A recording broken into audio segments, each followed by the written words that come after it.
What's up, guys? I'm LQ. This is the LQ Review. Thank you so much for joining me right here at my YouTube channel. This is where we talk about all the geeky, nerdy stuff that we love to talk about. Excuse me. Movies, video games, comic books, and TV shows. And right now, I'd like to give you guys my thoughts on Superman and Lois episodes 6, 7, and 8. So I was kind of reviewing this show episode by episode by episode, and then it came back, and I forgot that it came back. That's just being straight with you. I completely forgot that it came back, and then I saw somebody post online about it, and I was like, is that back? Is that back? And I went back and I opened up my CW app and I was like, oh my gosh, I'm 3 episodes behind. So I was able to get caught up on it. And obviously, the biggest thing I missed by being behind was the fact that the antagonist is not Lex Luthor. Now, I was okay with him being Lex Luthor. There's lots of stories about a Lex Luthor from another Earth coming to our Earth. Those stories in the comics exist bountifully.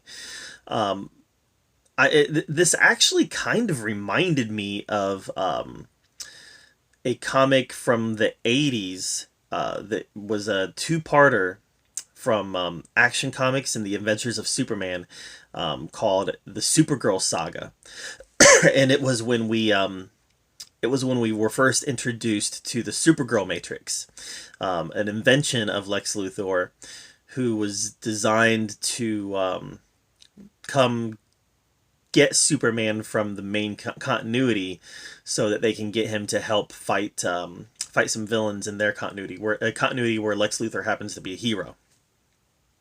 For whatever reason, I was getting those kind of vibes. Now, obviously, the Supergirl Matrix was never going to show up because we have a Supergirl show, but I was getting those vibes. And instead, it's not Lex Luthor. Instead, it is a character that I've got very nostalgic ties to. John Henry Irons.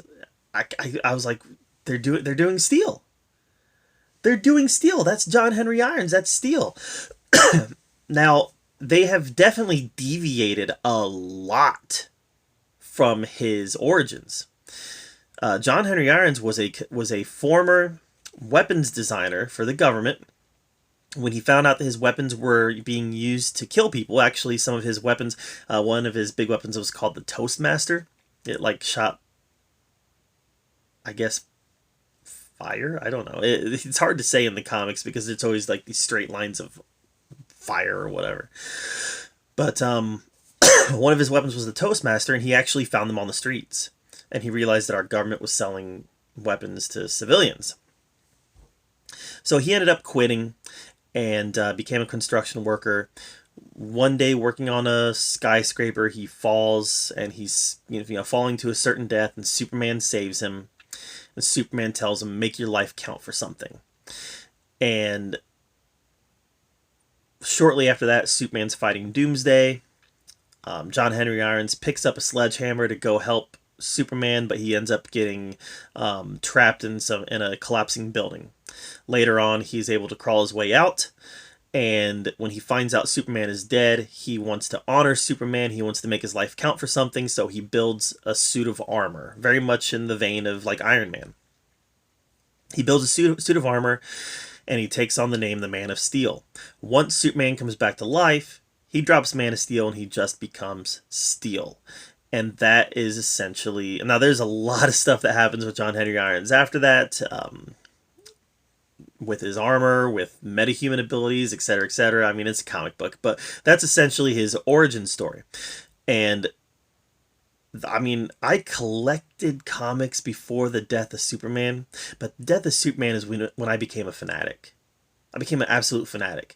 And so because of that, I've got these close personal feelings towards Connor Kent, John Henry Irons, even to some extent the Eradicator, even to some extent Hank Henshaw. I've got these deep personal feelings about all 4 of those because like they were the Supermen who replaced Superman. and and Steel and Connor, they were my favorites, and they were the 2 that got ongoing issues after that, ongoing comic series after that. So yeah, I love Steel. I love Steel. One of my favorite characters in comics. very underutilized today. So the fact that they brought in John Henry excites me. I'm really bummed that they brought him in and just completely changed his storyline, but whatever.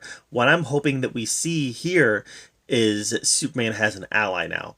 This Superman, this Tyler Hoechlin Superman, he has an ally in Steel, and now they can start working together to take out whatever foes come about in this CW show. Right now it's going to be Morgan Edge, it's going to be Kryptonians, but hopefully this series is good enough that hopefully it's able to last long enough that we're able to bring in some other villains. I would love to see Steel have to hit the streets and take back, with the help of Superman, try to rid the streets of these weapons that he has designed.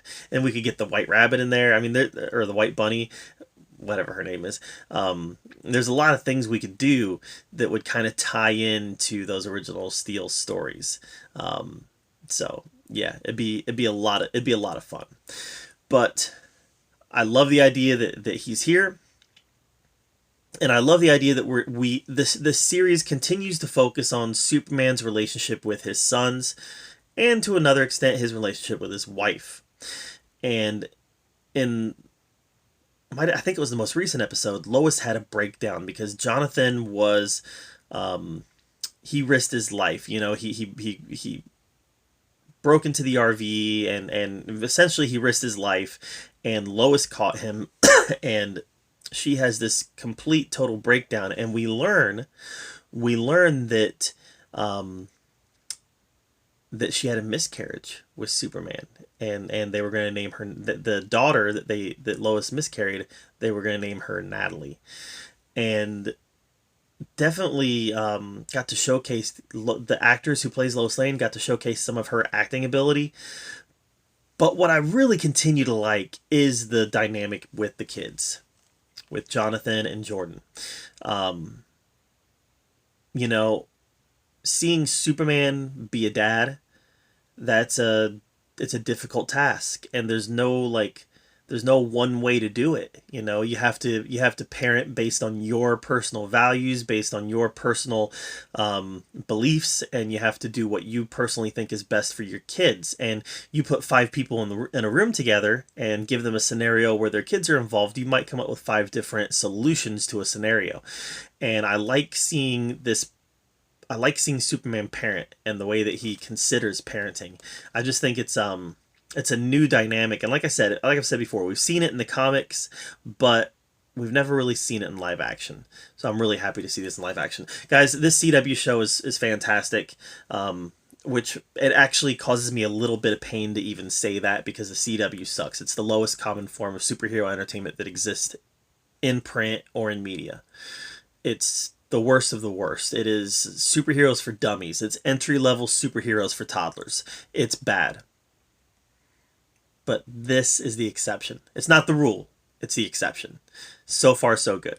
So, what have been your thoughts on Superman and Lois so far? Let me know in the comments down below. I'd love to hear your take on it. While you're down there, make sure you subscribe to my channel. I put out a lot of content, and I want to make sure that you're up to date with everything that I'm doing. And as always, thank you so much for joining me right here at the OK Review, where we get to talk about all the geeky, nerdy stuff that we love to talk about. And until next time, we'll see you guys later.